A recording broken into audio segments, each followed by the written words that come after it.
This is the tale of the Fiat, part 1. So I'm a sucker for small cars and retro cars. So when the Fiat first came out in the US in 2012, I went for a test drive. I ended up buying a used Mini Cooper instead.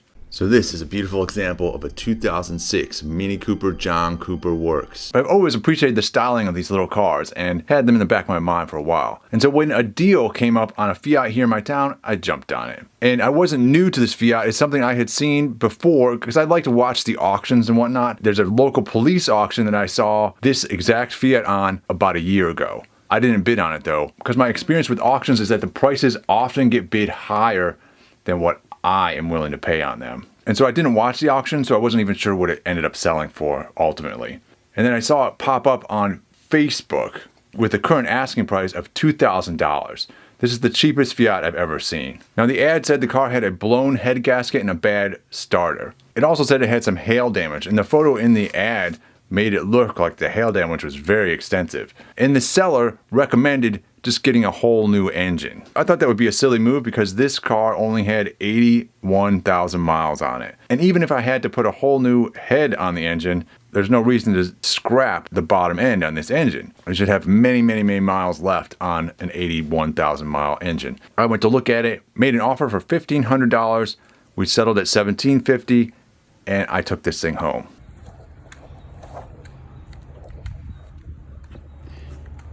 They're gonna push it, and let's see how good they are. That's the total driving boy, and that's Bubbles.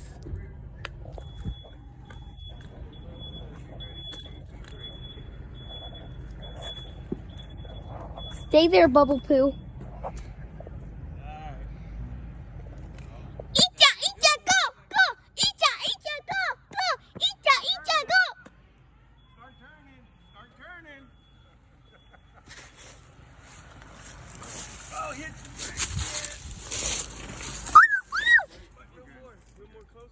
No, that's fine. Okay.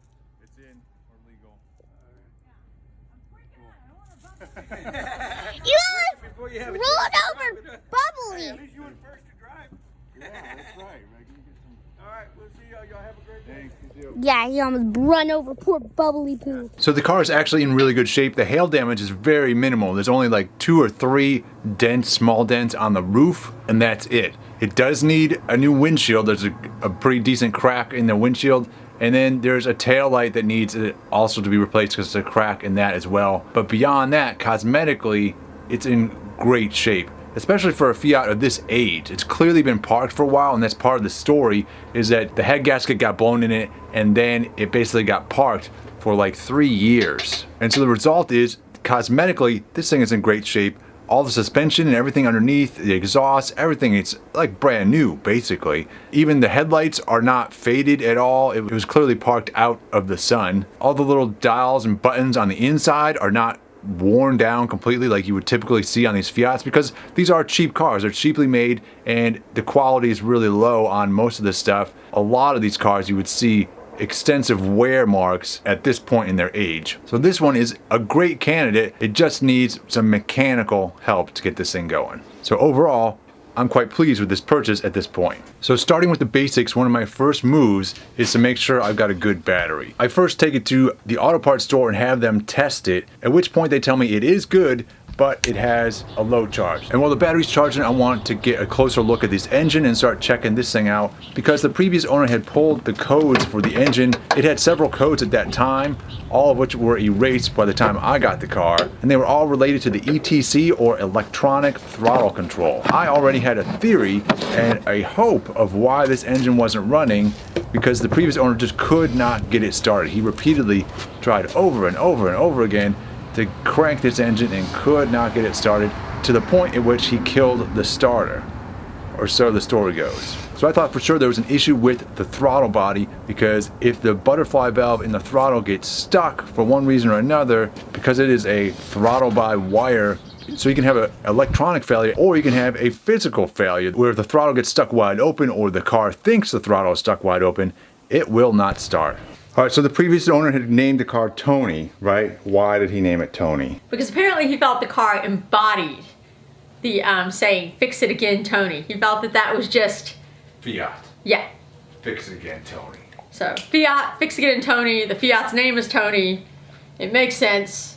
I think it's cute. All right, so the day after we buy this car, I've now got a fully charged battery. Now we can put this in the car, see what the car does for the first time. Does the fully charged battery make all the difference? Do we get any noise at all out of the starter? Can we hear the solenoid click? Anything at all? That's the question at this point.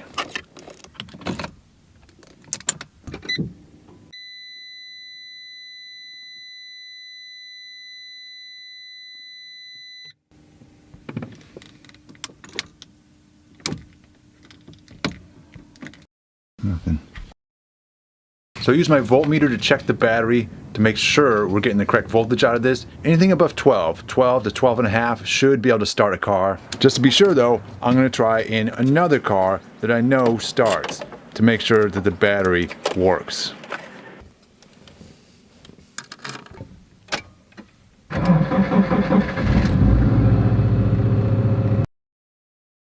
Now, continuing to check the basics, I'm going to check all the fuses on this Fiat to make sure I simply don't have a blown fuse somewhere. I've checked all the fuses. Alright, I pulled out the main relay. In your power distribution center, this whole thing in here is this top one there. Alright, then to test it, I've got a wire connected to the positive battery there. Connect that to the electromagnetic coil on the relay. Which you look, there's a diagram here. Got the coil. And the coil is basically these two guys here. So connecting a positive to one side and a negative to the other side. And then touching the other one to ground to complete the circuit. We get a click sound. So this relay should be good. Alright, so to remove the starter on this Fiat, we first have to remove this battery and the battery tray and the power control management unit, this guy back here.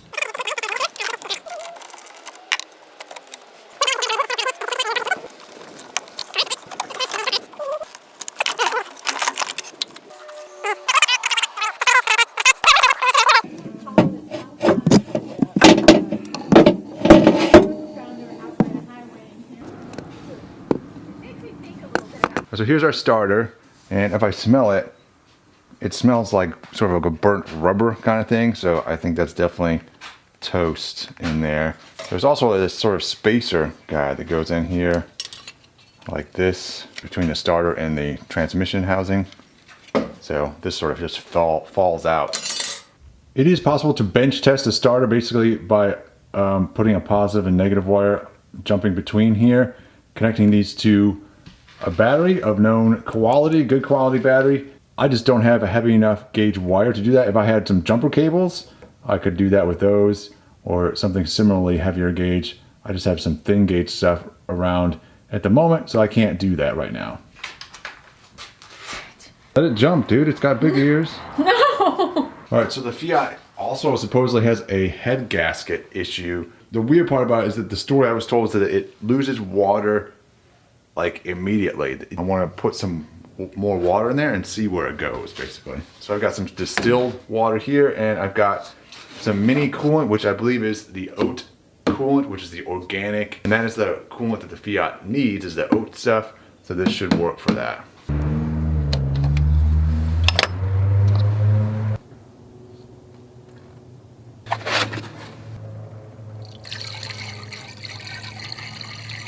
So you can see I just got a little bit in there. Comes up to about halfway. We'll see if that goes anywhere. Alright, and I'm just squeezing this hose here a little bit to sort of pump the air out. Suck some of that water down into the system here. Alright, so oil will sit on top of water if those two are added together. However, when you add them together and then run them, mix them up like you would if it were in an engine, you'll homogenize those things and you'll get like a chocolatey milk kind of consistency when you're done. So this information allows us to diagnose what's going on in this engine a little bit, because the previous owner said he had changed the oil and then added water to the engine, and then the water had just disappeared. He thought it went into the engine somewhere. So we should be able to tell if that's the case because he never ran the engine. So if I take the drain plug out of the oil pan, I should get some of that water that he added in should come out first, right? And then we should get oil out. That's my theory. If we get chocolate milk sort of stuff out of there, that should be residual oil from before he changed the oil on this thing. Anyways, let's see if we get some water out of this thing because that will at least tell us that I need to start digging into that engine and pull the head off that, see if it's warped or not. All right, let's see what we get out of this thing.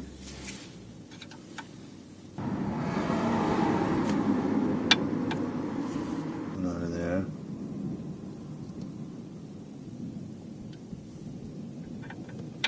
Ugh. It definitely looks like there's some coolant in there. It has a milk chocolatey thing going on. It looks like there's coolant. It's probably from before. There's just residual milk chocolatey stuff from before. It's a great example right there of sort of milk chocolatey coolant water in the oil. Look there. Alright, I'm gonna get all this plastic stuff off the top of the engine, which is basically the air box. And then there's a bolt right here. There's another bolt. Another bolt over here, this guy. Alright, and then my next step is to get in there and check these spark plugs and see what they can tell us. Oh, those are loose.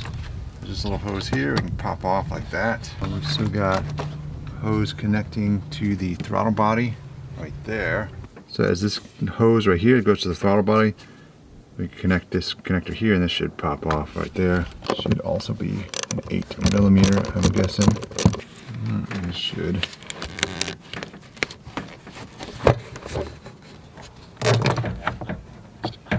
Alright, and this guy actually can pop off as well.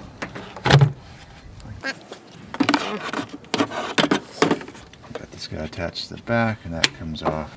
Alright, now I want to get to the cylinders here. The spark plugs are all right here. I want to get in there so I can do like a sort of a leak down test, put some air pressure in there and see if I can hear it escaping anywhere.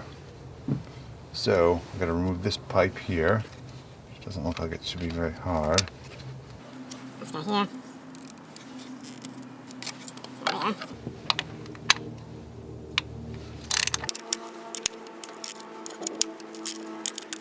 I'm using compressed air to blow off all any dirt and debris from around these holes here so that it doesn't drop in when we take the ignition coils out.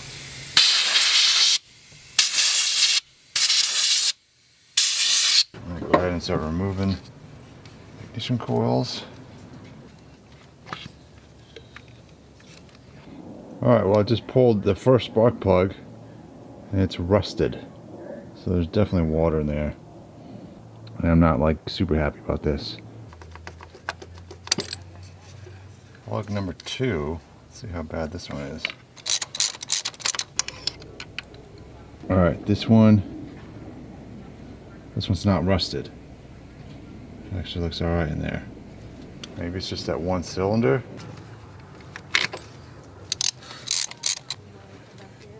Alright, number 3. No rust. That one looks good, actually. I think it's alright. There might be a little bit of water in that one. A little bit of rust on that guy. Alright, so I've also taken off the cover on the driver's side, or on the passenger side here, so we can get at the crank bolt right there. And I put a wrench and a breaker bar on this thing. It does not turn. So the engine is seized. We're going to try and unseize it with some PB blaster and whatever else we can throw in there. First, I'm going to drain out all the oil on this thing.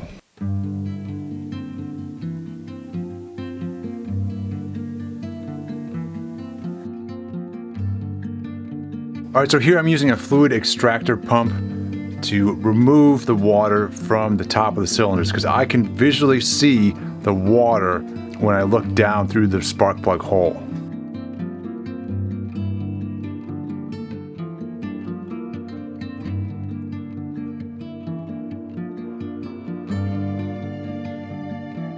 Alright, so we don't have any ATF right now, but we do have some PB blaster, which is just penetrating oil, and I need to use this because I broke the little nozzle off. And then later on we'll get some ATF and add that in as well. In the meantime, we're gonna cycle that, keep putting pressure on the crank nut down there and see if we can rotate this engine and get things loosened up. I've heard other people using acetone with antifreeze, Marvel Mystery Oil, PB Blaster, penetrating oil, all kinds of stuff. So I can see a nice layer of oil, of that penetrating oil down in there now, so we will move on and at least get a layer in each cylinder, and we'll come back later and add more stuff to it.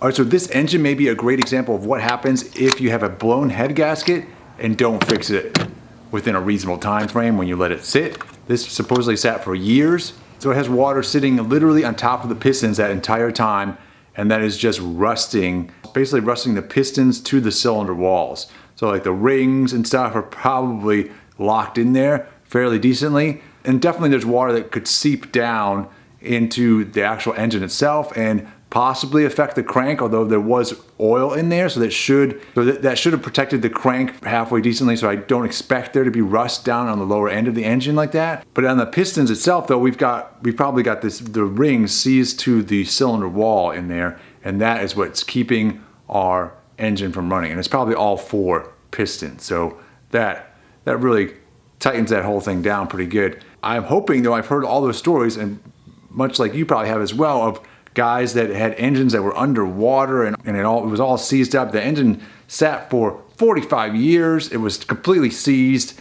They threw some crap into the cylinders like we just did here, and within like a week they had that thing just spinning freely and the engine was running again. I'm hoping that we can have one of those cool stories here at HopptieDoodle Garage, because I mean, wouldn't that be lovely to be in that book of tall tales like that? So I don't know, I'm making a little bit of a joke there because I have low expectations for myself and I don't expect this to work, but it might, and that would be awesome. So we'll see how this turns out. Stay tuned, keep wrenching on your own projects. I hope they go better than mine, because this is the second time I bought a vehicle with an engine that wasn't running, and the second time that the engine is seized up. So pretty good record so far. So keep on wrenching on your own projects. We'll see you next time.